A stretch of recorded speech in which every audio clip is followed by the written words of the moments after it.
Bonjour à tous, je suis le docteur Ilham Benzidia, je suis médecin vasculaire au CHU Nord. Donc moi, on m'a demandé de présenter un faux sur l'hypertension pulmonaire thromboembolique chronique. Donc c'est ce qu'on va faire ensemble ce matin. Hop là, donc on va faire ça sous la forme d'un faux. Donc je commence par un cas clinique.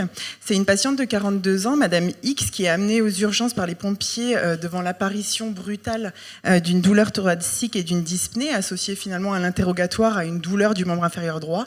Elle n'a pas d'antécédents notables, hormis une obésité avec un IMC qui était à plus de 35. Aux urgences, elle est hémodynamiquement stable avec une tension qui est symétrique aux deux bras. Elle tachycarde à 128, elle est apyrétique, elle est oxygéno-requérante et elle est sous 4 litres et avec ça, elle s'assure à 98%. Donc on lui fait une batterie d'examens, en l'occurrence NT-proBNP et troponine qui sortent positives.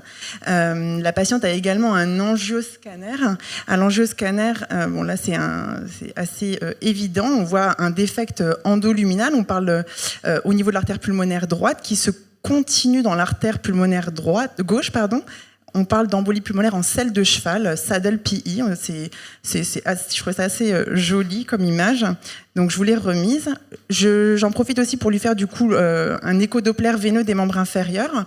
Donc là on voit l'artère poplitée qui est tout à fait normale. Et puis à côté, la veine poplitée dans laquelle on voit du matériel endoluminal. Puis un caillot qui est récent, ça a plutôt tendance à être hypoéchogène. Quand on commence à bien le voir comme ça, avec parfois des zones hyper échogènes, c'est qu'en général le caillot il est là depuis plusieurs jours, voire plusieurs semaines. Donc on est plus sur un caillot subaigu chez cette patiente. En remontant, en fait, je trouve, là c'est la coupe poplitée, mais en fait elle avait un thrombus, un caillot qui était étendu à la fémorale et à la fémorale commune. Dans le cadre du bilan, elle voit aussi les cardiologues et dans son échographie transthoracique initiale, on retrouve donc une bonne fonction VG bien évidemment et un VD dilaté. Unité modérée qui a été mal visualisée, une PAPS qui a été initialement estimée par l'IT à 40 mm de mercure, puis quand on rajoute la pression de l'OD, on arrive à une PAPS de 55 mm de mercure avec une veine cave inférieure dilatée. Donc on est face à une patiente qui complique son embolie pulmonaire d'un cœur pulmonaire aigu avec une HTAP et une PAPS à 55 et des signes francs de souffrance cardiaque. Donc au total, c'est une patiente de 42 ans qui a été hospitalisée en janvier en cardiologie pour cette embolie pulmonaire bilatérale proximale avec cœur pulmonaire aigu. On lui a trouvé également une thrombose veineuse étendue du membre inférieur droit. Elle a bénéficié lors de son hospitalisation bien évidemment d'une anticoagulation curative, initialement par HBPM, puis elle a été relayée secondairement par apixaban. Puis elle a eu aussi, dans le contexte aigu, une procédure écosse. Mon collègue, le docteur Boiron, en a parlé hier. La procédure écosse, c'est quoi ? En fait, vous voyez, là, je vous ai mis une image. On a un cathé qu'on monte et qu'on vient... on vient placer dans les artères pulmonaires, on traverse le caillot, puis c'est un mécanisme qui est double, c'est pharmacologique et c'est mécanique. Mécanique puisqu'on a la sonde qui envoie, l'Écosse c'est des ultrasons, il y a d'autres techniques, ça peut être la radiofréquence, il y a plusieurs choses. Là en l'occurrence c'est de l'ultrason qui vient fragmenter le caillot et à cela s'ajoute un processus pharmacologique où on a l'instillation de produits fibrinolytiques. On n'est pas sur les quantités qu'on met en thrombolyse systémique, on est sur des doses qui sont bien plus petites. C'est pour ça que parfois, chez les patients instables pour qui il y aurait une indication théorique à la thrombolyse systémique, on peut être amené, s'il y a une contre-indication à la fibrinolyse systémique, à proposer ces traitements. Mais jamais en première intention dans un patient hémodynamiquement instable. Donc cette patiente a eu la procédure écosse et puis dans son malheur, l'embolie pulmonaire a quand même permis de révéler un cancer de l'endomètre à 42 ans qui était localisé. Donc en janvier, on lui a diagnostiqué ça et puis dans le mois qui a suivi, elle a pu avoir une cellio exploratrice et puis confirmer le diagnostic et une ablation de l'utérus et des annexes. Pour cette patiente de 42 ans qui sort d'hospitalisation de cardiologie, quel suivi organisez-vous ? Alors, comment raisonner pour répondre à cette question ? Donc, vous êtes le correspondant de ville, vous avez l'histoire, le compte-rendu, c'est ça. Quel suivi allez-vous organiser ? Alors, quel suivi, quelle fréquence, par qui et par quelle modalité ? Et pour surveiller et corriger quoi ? Du coup, ce qui nous embête, ça va être le thrombus persistant. Est-ce qu'il faut C'est ça, le micro, il y a... Est-ce qu'il faut essayer de l'enlever? Est-ce qu'il y a d'autres idées? Quels vont être les problèmes de cette dame en pratique pour son avenir? Moi, je ferai une échographie à 3 mois déjà pour évaluer la progression sur le VD, la PAPS, et après une scintigraphie myocardique, scintigraphie ventilation perfusion pour voir un peu l'évolution de l'embolie pulmonaire, les séquelles, et puis anticiper sur une HTAP qui va se constituer éventuellement. Tout à fait, ça c'est vraiment, s'il y avait un message à passer aujourd'hui, c'est ça, hein, c'est pour les patients qui ont fait des embolies pulmonaires à risque élevé ou intermédiaire élevé, c'est de ne pas passer à côté d'une HTAP post-embolique. Je voulais quand même revenir sur quelque chose parce qu'on a souvent des loupés. En fait, l'embolie pulmonaire, comment elle a été pensée, comment elle a été réfléchi dans son suivi, et c'est en fonction du risque qu'a le patient de décéder. Pour ça, on s'est très bien organisé. On a des scores de stratification du risque. On a le score de PESI qui est le score le plus utilisé, mais on a aussi le score ESTIA. On a aussi le bon sens clinique du médecin qui compte pour beaucoup. Dans les recommandations de l'ESC, c'est pas valorisé, mais dans les recommandations américaines d'hématologie, c'est quelque chose qui vaut pour autant que les scores de stratification du risque. Donc c'est quelque chose le bon sens, c'est toujours quelque chose qui est important. Et en fait, quand on prend les patients avec un PESI à 0, moi j'ai pris le Simplified PESI, le PESI simplifié, on sait que leur risque de décéder à 30 jours, il est de 1%. Il est de 1%, donc ces patients, c'est cette population qu'on va pouvoir, à l'issue des urgences, prendre en charge de manière ambulatoire. Mais on les prend en charge de manière ambulatoire et on peut les laisser sortir après les urgences, si on les voit, uniquement si c'est cadré et si c'est verrouillé. Ça, les recommandations sont assez claires. Il faut que le patient, bien évidemment, ait un risque hémorragique contrôlé, pas d'insuffisance rénale, la patiente ne soit pas enceinte, une douleur qui est contrôlée et bien sûr un contexte socio-psychiatrique qui soit normal. Un patient SDF, on ne va pas le laisser rentrer à la non-maison. Donc, une fois qu'on a cadré ça et qu'on pense que le patient peut rentrer à la maison, il faut qu'on soit sûr, si c'est une prise en charge ambulatoire, qu'il soit revu dans les 72 heures. Donc ça, c'est important de comprendre qu'un patient pris en charge en ambulatoire, il faut qu'il soit revu à 72 heures par un médecin, cardiologue, médecin vasculaire, peu importe, et que le médecin traitant soit au courant qu'il doit assurer un suivi. Ça, c'était juste une petite parenthèse pour les patients avec un PESI 0. Pour tous les autres, donc les patients qui ont un PESI supérieur ou égal à 1, donc les patients qu'on hospitalise, ces patients, les recommandations aussi sont assez claires. C'est la consultation d'abord 1 mois. Donc tout patient qui sort d'hospitalisation pour une embolie pulmonaire, nous, on a une filière maintenant qui commence à être bien organisée avec au moins la cardiologie, un peu moins avec les autres services, mais au moins avec la cardiologie. Tous les patients, je les revois à 1 mois. Pourquoi ? Pour être sûr que le traitement est efficace et qu'ils le tolèrent, qu'ils sont observants, c'est pas toujours gagné. Les traitements anticoagulants, c'est quand même des traitements qui sont pas des traitements anodins. L'éducation thérapeutique aux anticoagulants, c'était plus compliqué quand c'était les AVK, bien évidemment. Maintenant, avec les AOD, c'est plus facile, mais c'est pas quand même quelque chose à négliger. Et bien évidemment, pour le bilan étiologique. Pour le bilan étiologique, on a eu la chance chez cette patiente, tout avait été fait. Le docteur Boiron en a parlé hier. Si c'est non provoqué, il faut qu'on recherche un cancer occulte chez tous les patients qui ont une MTEV non provoquée. Et on fait un bilan de thrombophilie quand c'est non provoqué et qu'ils sont jeunes. Mais on ne le fait pas systématiquement. Et ensuite, bien évidemment, c'est le thème du topo. On les revoit à 3 mois pour toujours la même chose, l'observance, l'efficacité du traitement, etc., le bilan étiologique, mais surtout pour évaluer s'ils restent et ils persistent symptomatiques sur leur embolie pulmonaire, à savoir est-ce qu'ils persistent à avoir une dyspnée, est-ce qu'on trouve des signes de cœur droit. Et chez ces patients symptomatiques à 3 mois d'une anticoagulation bien menée, les recommandations de l'ESC de 2022 sur l'hypertension pulmonaire, tout comme les recommandations des sociétés européennes de pneumologie ou américaines, préconisent, ce qui n'était pas le cas avant, de manière conjointe, la scintigraphie ventilation-perfusion à la recherche d'un mismatch, donc de zones qui sont non perfusées mais ventilées, et des signes d'échographie cardiaque en faveur d'une HTAP. Ça, c'est les recommandations européennes de pneumologie qui sont tout à fait concordantes avec les recommandations de cardiologie.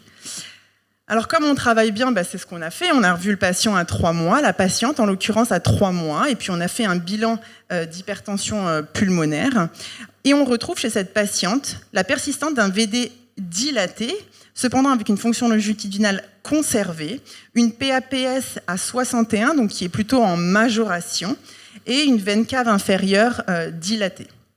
On fait la scintigraphie ventilation-perfusion et là on retrouve que chez cette patiente persiste une embolie pulmonaire chronique bilatérale et en général c'est exprimé comment ? C'est exprimé en pourcentage de défaut de perfusion et cette patiente elle a 50% d'amputation de son champ pulmonaire perfusionnel. Donc il y a 50% du poumon qui est perfusé normalement avec un retentissement cardiaque, donc une suspicion forte d'hypertension pulmonaire thromboembolique chronique. Chez cette patiente, on est là, vous faites l'écho à 3 mois, puis vous trouvez cette persistance d'hypertension pulmonaire confirmée à la scintigraphie. Quelle va être votre attitude thérapeutique ? Qu'est-ce que vous allez faire chez cette patiente ? À qui allez-vous l'adresser ? Est-ce que vous avez une idée du traitement qui pourrait être proposé ? Est-ce qu'il y a des idées pour... Un scanner, ouais.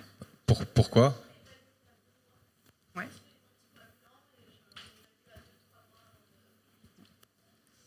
Je proposais de continuer les anticoagulants encore 3 mois et refaire le bilan à 6 mois pour espérer une amélioration. Ouais.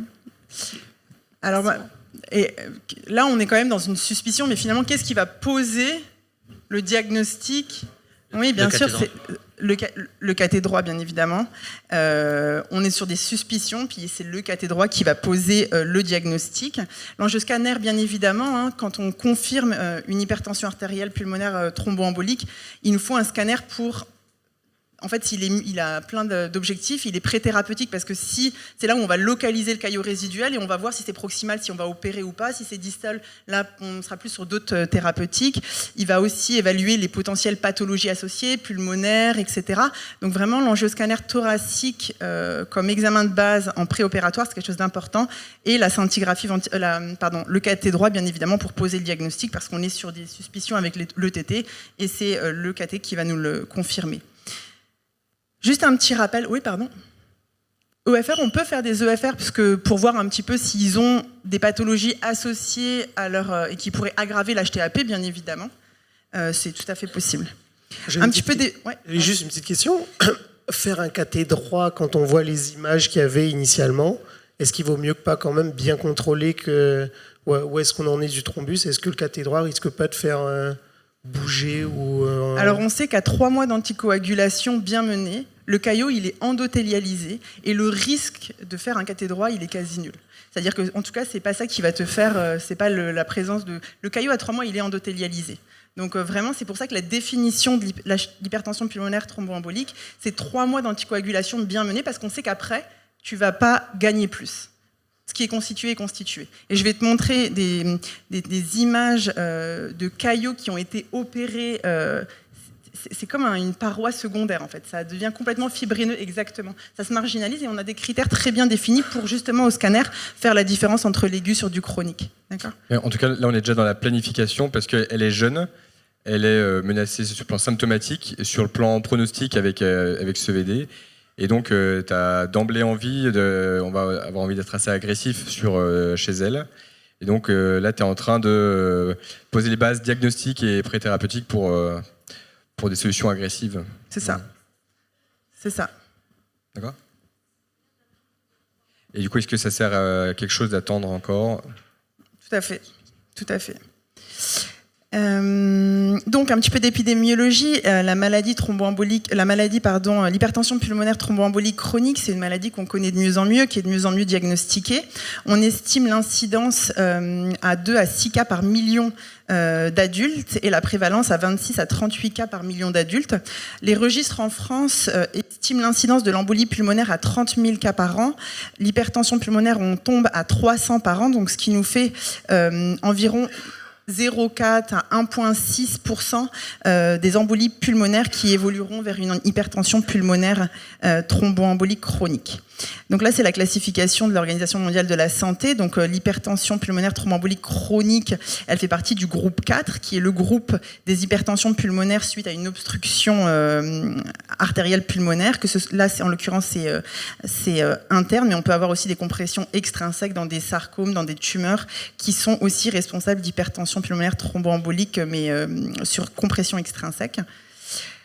Pour revenir sur les recommandations qui ont été menées conjointement avec les deux sociétés cardiologiques et pneumologiques européennes, c'est ce qu'on vient de dire. Une fois qu'on suspecte à la scintille et à l'ETT, il faut adresser les patients en centre de référence, les patients qui prennent en charge l'hypertension pulmonaire.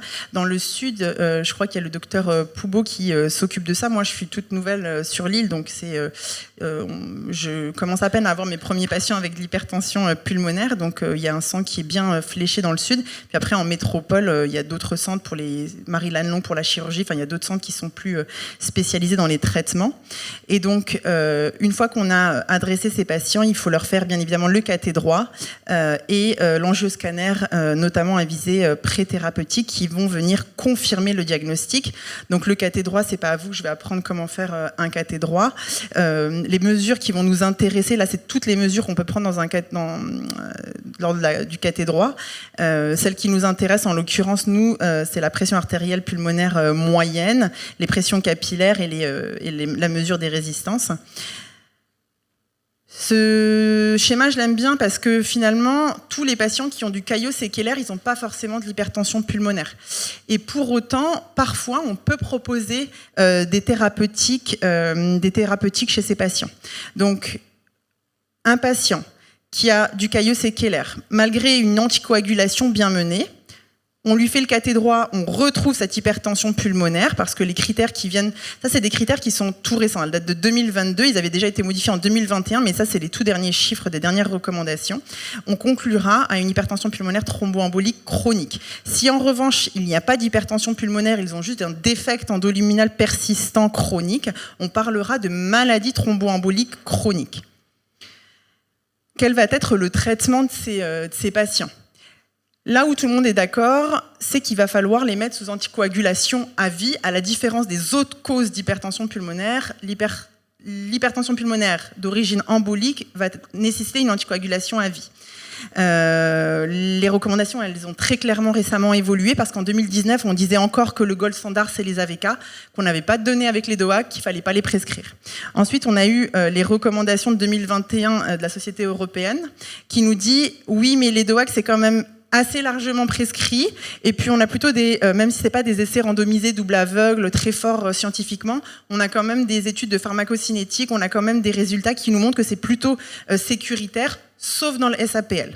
Et puis on a les dernières recommandations de l'ESC qui, elles, sont plus nuancées et qui nous disent que globalement, on peut utiliser les AVK et les DOAC parce que les deux ont des risques de saignement qui sont à peu près comparables, mais en revanche, on a dans certaines études une tendance qui se dessine sur le fait que les DOAC entraîneraient plus de récurrence que les AVK, donc un petit signal d'alerte.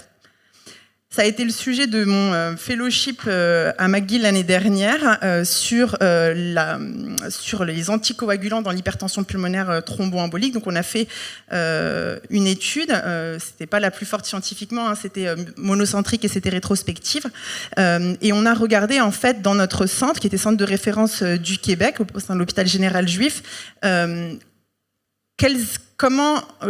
a comparé l'efficacité des DOAC et des AVK, et on a vérifié aussi leur sécurité. Donc, est-ce qu'il y avait plus de thrombose ou pas, et est-ce que ça saignait plus ou pas?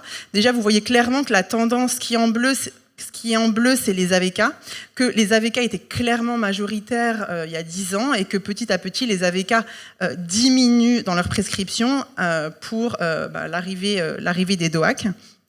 Et que ce qu'on montre, c'est que globalement, on a un risque de saignement qui est plutôt comparable, voire un peu meilleur dans les DOAC, et que les DOAC ne feraient pas, j'utilise le conditionnel parce que c'est le problème des essais rétrospectifs, c'est que c'est pas très fort scientifiquement, donc j'utilise le conditionnel.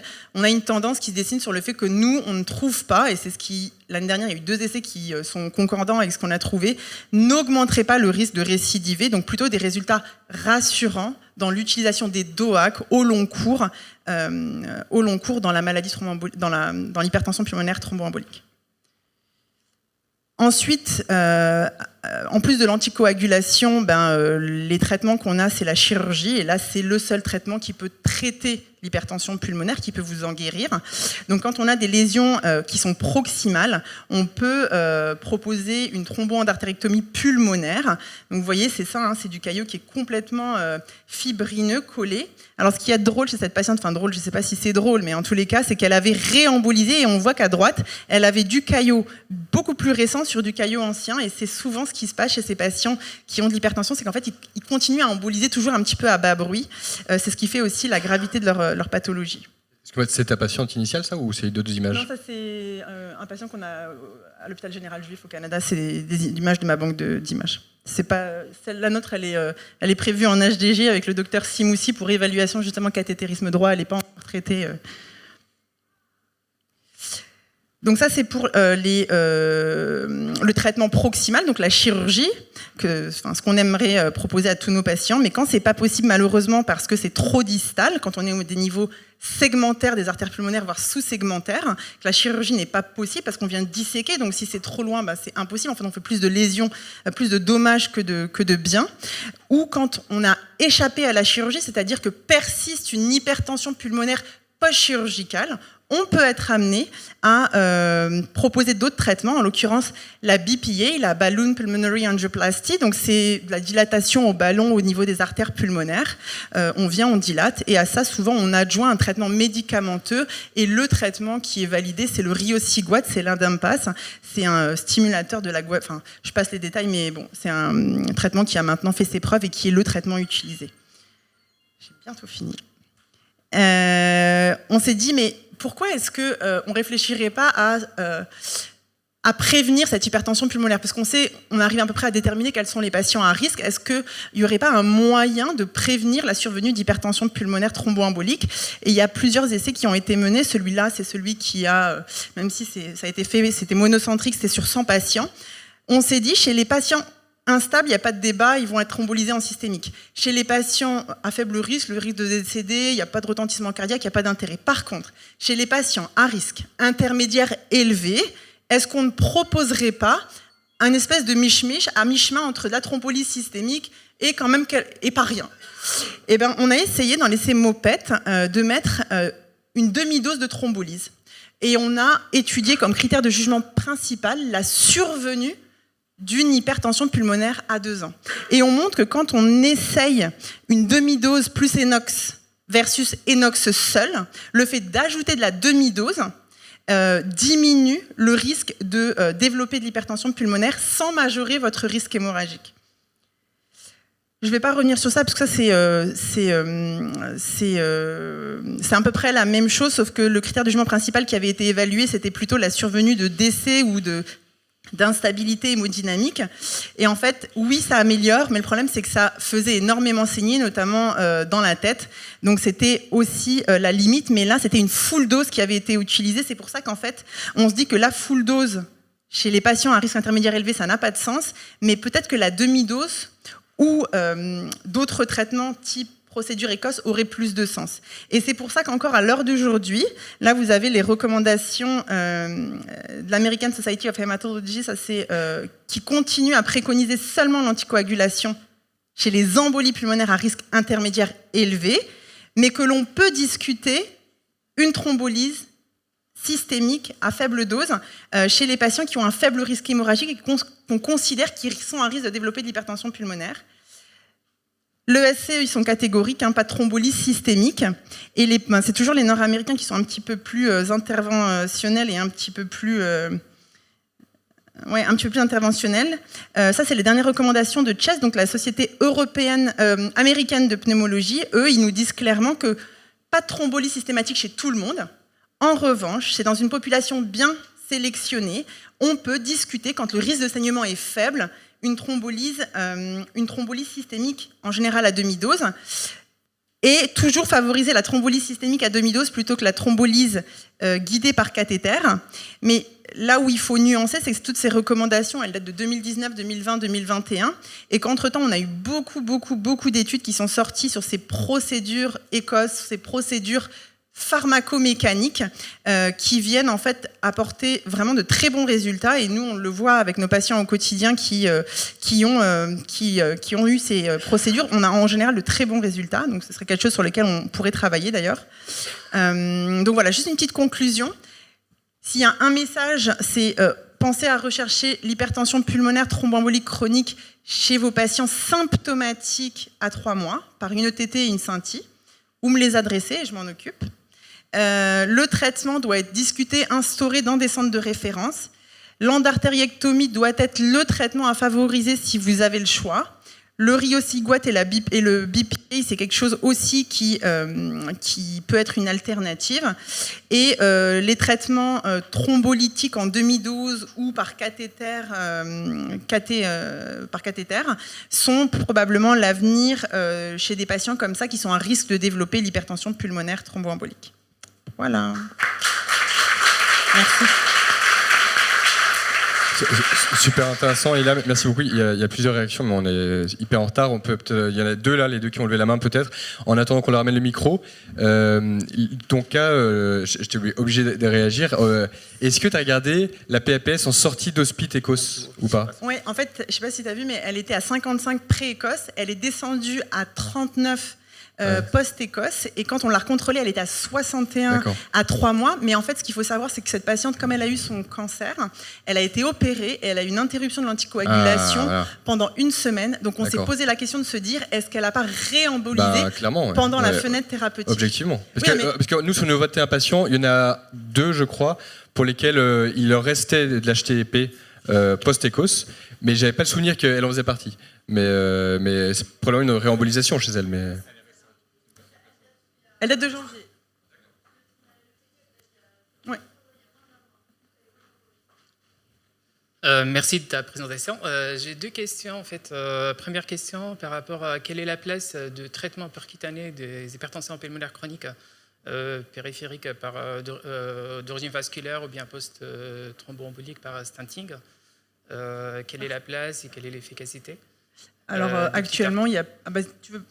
je rebondis sur celle-là. Déjà, actuellement, il n'y a pas de recommandation de mettre des stents dans le traitement de l'hypertension pulmonaire thromboembolique chronique. Clairement, on est sur la chirurgie thromboendartérectomie pulmonaire. Et puis, quand c'est trop distal, c'est de la dilatation au ballon, mais on ne met pas de stent. Parce qu'on est vraiment sur des petites artérioles sous-segmentaires. Segmentaires, c'est tout petit. Déjà là, la principale complication de ces traitements, c'est l'hémoptysie, en fait, et les hémorragies intra-alvéolaires. Parce qu'en fait, quand on fait ça, il y a vraiment un gros risque de saignement. Et laisser des stents dans des petits trucs, ça n'a pas de sens. D'accord. Et la deuxième question, c'est par rapport au deuxième volet de complications thromboemboliques chroniques, les complications trophiques des membres inférieurs. Est-ce que tu as un suivi particulier? Est-ce que tu as un rythme d'échographie Doppler, de contrôle ou, Alors, pour les thromboses des membres inférieurs, tu veux dire, globalement aussi, quand c'est des thromboses proximales étendues, on essaie de les voir à 1 mois, et après c'est à 3 à 6 mois, parce qu'en fait, c'est le moment où tu vas décider de la durée de l'anticoagulation. Donc en fait, tu vas décider à ce moment-là si tu as des causes pour leur thrombose. Dans ce cas-là, tu arrêtes à 3 mois, sinon il va falloir prolonger. C'est pour ça qu'on les voit en général à ce moment-là. Donc si c'est proximal, on les revoit même avant à 1 mois. Okay. Merci. Je t'en prie. J'avais 3 questions, j'en choisis une seule.